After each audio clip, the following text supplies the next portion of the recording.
Hello, everyone. I'm Susan, a 32-year-old woman. Growing up, I was very fortunate because my dad was a successful businessman and provided for me generously.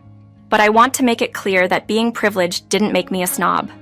Yes, I loved enjoying the finer things in life, but I also valued humility and understood that I was more than just a privileged kid. Sadly, once people learned about my background, they often made snap judgments, assuming I was just another entitled rich kid. This was disheartening because it made it difficult for me to form real friendships. Instead of finding true friends, I often encountered jealousy, leaving me feeling isolated and yearning for meaningful connections. That's when Michael came into my life. Our meeting was like something out of a fairy tale, and in a whirlwind of romance, we got married only 4 months after we started dating. It might sound foolish, but I was caught up in the moment. For the first time, I felt what it was to truly love and be loved, and I clung to it fiercely. Michael became my everything, my partner, my support, and my stability in a world full of uncertainties. However, life is full of challenges, and mine came in the form of family dynamics. Michael's parents, John and Elizabeth, were skeptical about our relationship from the start. Their worries were based on stereotypes about my affluent background, fearing I might bring heartache, manipulation, or the pitfalls of a very lavish lifestyle to their son. It hurt me that they judged me without really knowing me, and I deeply wished for their acceptance. I did everything I could to show them that I wasn't just the spoiled girl they thought I was. Then, something happened that changed everything for me. Months after Michael and I married, Elizabeth, Michael's mom, unexpectedly called me one sunny afternoon. Her unusually cheerful voice immediately made me tense, sensing that something out of the ordinary was about to unfold. Elizabeth started the conversation with casual small talk, and then came the surprise announcement. Elizabeth wanted to embark on a luxurious vacation. She and John had been saving diligently for this dream trip, and their excitement was infectious, hinting at the prospect of an adventure they had long awaited. Eager to win Elizabeth's favor and forge a deeper bond, I impulsively offered to cover all expenses. "Really, would you do that?" she asked, astonished. "Absolutely," I assured her. "Your family to me, and I want you to enjoy this trip without any financial worries." Elizabeth hesitated, saying it was too generous, but I insisted, wanting to demonstrate my love and commitment to making this a memorable experience for us all. She was overjoyed at the thought, her happiness clear. I hoped this gesture would show how much I cared and was willing to support them. Elizabeth appreciated my offer and said they'd handle the planning, telling me not to worry about the details. We were all buzzing with excitement as the trip approached. Michael and I talked nonstop about the activities we'd enjoy, and in my enthusiasm, I even booked first-class tickets for us all, aiming for maximum comfort during our journey. The day we arrived in Turkey was magical. The country's vibrant colors, lively markets, and rich culture instantly enchanted us. For Michael, John, and Elizabeth, experiencing their first international trip was an eye-opening joy. Even though I had visited Turkey before, seeing it anew through their eyes reignited my own admiration for the place. As the most experienced traveler in our group, I eagerly assumed the role of tour guide. I was excited to show them around, especially the enchanting Istanbul, and to introduce them to the delightful local cuisine. Everything seemed perfect as we immersed ourselves in the Turkish experience, sharing moments of wonder and discovery.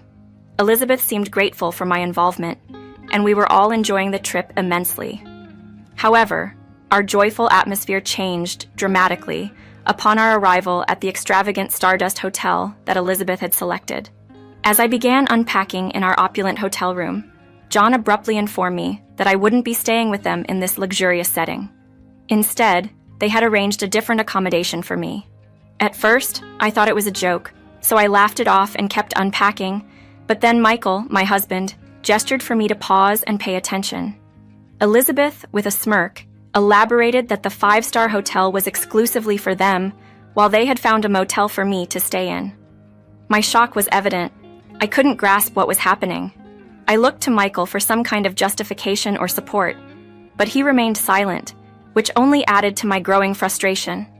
I demanded an explanation, unable to understand their cruel intention. Elizabeth and John didn't hesitate to reveal their true feelings. They accused me of being arrogant, and said this was their way of teaching me humility. They criticized me for offering to cover the entire trip's expenses and flying first class, interpreting these gestures not as acts of kindness but as flaunting my wealth. Their accusations were baseless. I had only intended to share a wonderful experience with my family, not to showcase my financial status. Their words were like daggers, accusing me of being obsessed with money and claiming I acted superior because of my affluent background.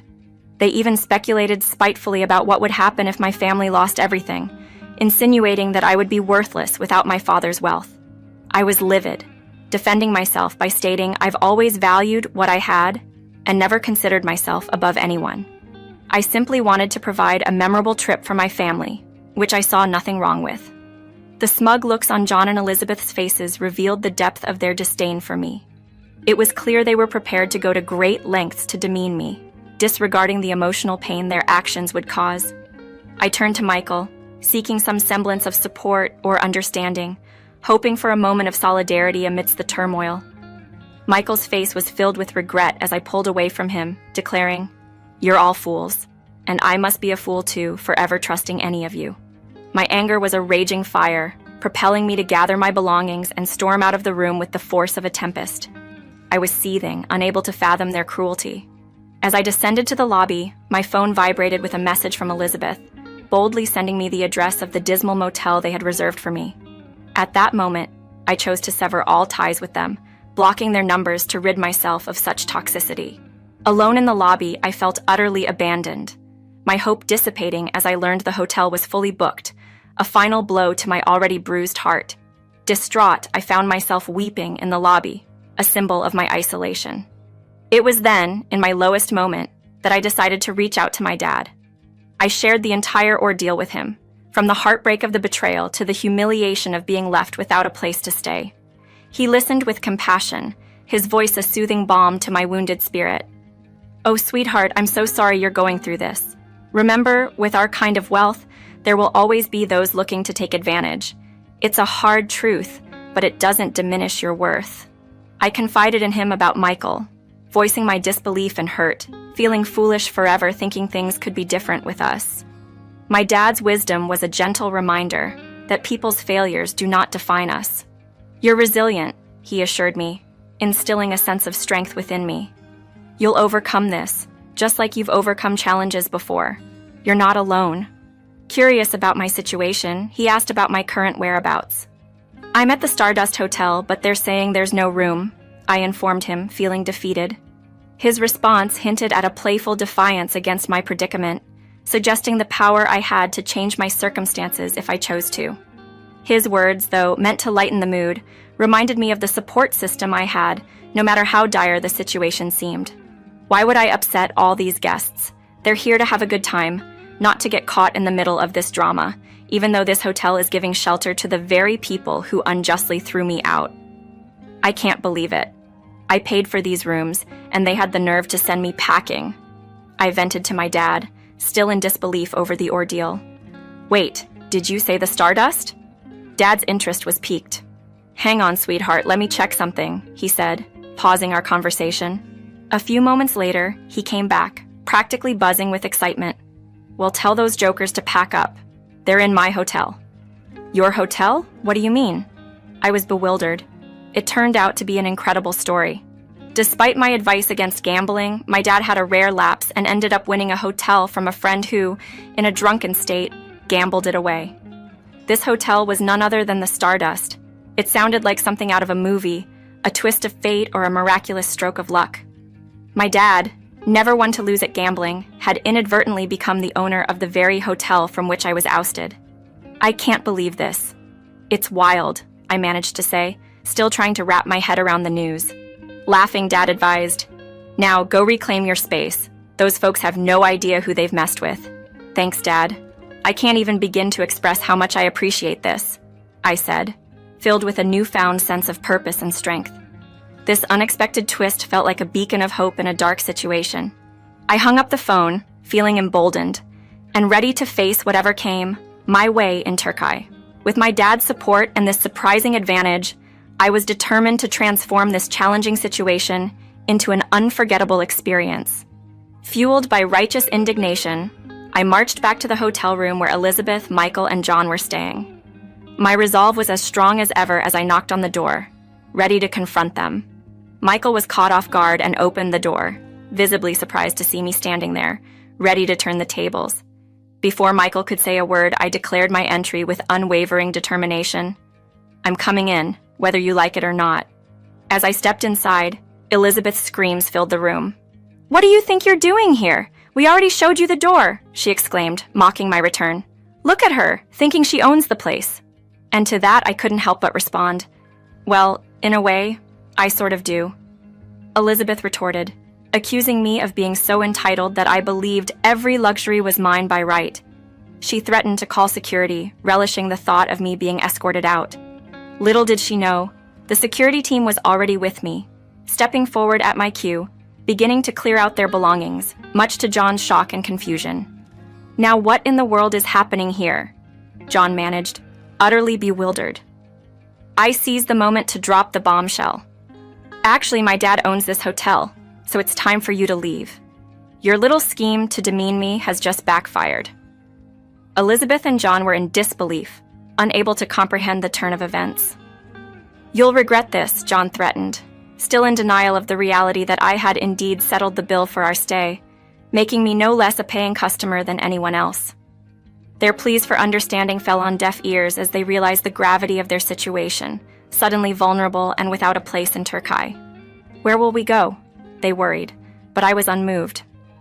"Perhaps the motel you reserved for me could accommodate you, though it might be a tight fit." "You're heartless," John accused, painting me as the villain in their downfall. "You're the true villains here, for how you treated me, thinking I'd just accept it," I countered, my patience exhausted. Michael's apologies were too little, too late. I informed him of the impending divorce, eager to sever all ties after their betrayal. As they were escorted out, despite Elizabeth's tears and John's protests, the reality of their situation sank in.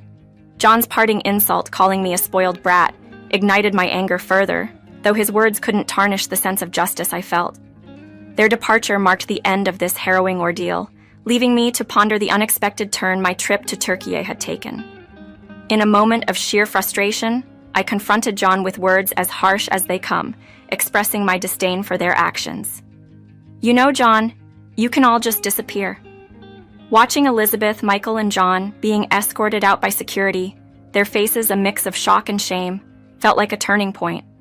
Hours later, I could see them from my hotel window, aimlessly wandering, trying to find a place to stay.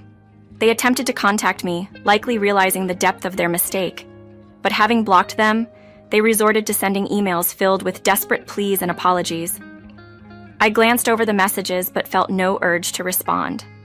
Calling my dad to share the latest developments, I couldn't help but notice their pitiful state from my vantage point. "They seem utterly lost, Dad. It's surprising how hard a time they're having finding accommodation."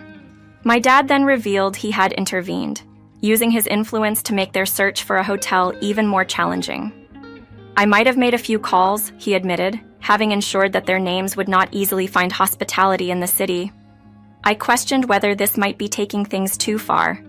Yes, they had been cruel, but the extent of our retaliation seemed to be spiraling. My dad, protective as ever, insisted it was a necessary lesson.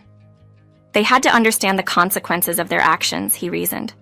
I appreciated my dad's intent to protect me, yet I couldn't help but hope we hadn't overdone the retribution. "I hope this doesn't haunt them forever," I mused, wishing that, ultimately, this experience would spark a change in them, not define their entire beings. "Hopefully, they'll reflect and grow from this ordeal," I said, looking forward to moving past this episode and enjoying the peace and beauty Turkey had to offer, with the support and love of my dad paving the way for a more serene stay. After the whirlwind of events, I found solace in my dad's words, reminding me of my strength, resilience, and right to happiness. "You're the best, Dad," I told him, grateful for his unwavering support. It was both ironic and satisfying to learn that Elizabeth, Michael, and John ended up at the dingy motel they had initially reserved for me. Their plans had backfired, landing them precisely in the discomfort they had intended for me. There I was, alone in the expansive hotel suite we were meant to share. The feeling was bittersweet. On one hand, I reveled in the newfound freedom, the liberty to do as I pleased without judgment or pretense. Yet, The solitude also brought moments of reflection on the rapid turn of events that led to my solitary stay. Despite the occasional loneliness, I realized that solitude was far superior to the company of deceitful individuals. A moment of clarity struck me, affirming my worth and the realization that I deserved much better. Empowered by this insight, I sent Michael the divorce papers. His attempts at reconciliation and promises for change fell on deaf ears. I had seen his true colors and knew I deserved someone genuine, not just empty apologies. My time in Turkey, albeit spent alone, was a journey of self-discovery. Upon returning home, I decisively removed all traces of Michael from my life, indifferent to whatever path he and his family chose to take. This experience taught me the invaluable lesson of seeking happiness within myself rather than relying on others' approval. I embraced my independence, dedicating myself to personal growth, pursuing my interests, and surrounding myself with positive influences. With each passing day, I felt my inner strength and confidence grow. The wounds of the past began to mend, paving the way for a newfound self-appreciation. I learned the true essence of happiness lies in authenticity and self-love, not in the validation of those unworthy of my time. Turkey, with all its lessons, became a pivotal chapter in my life, guiding me toward a future brimming with self-acceptance and authenticity. With a determined heart and a smile, I stepped forward, leaving behind the toxicity and embracing a life filled with happiness, defined on my terms.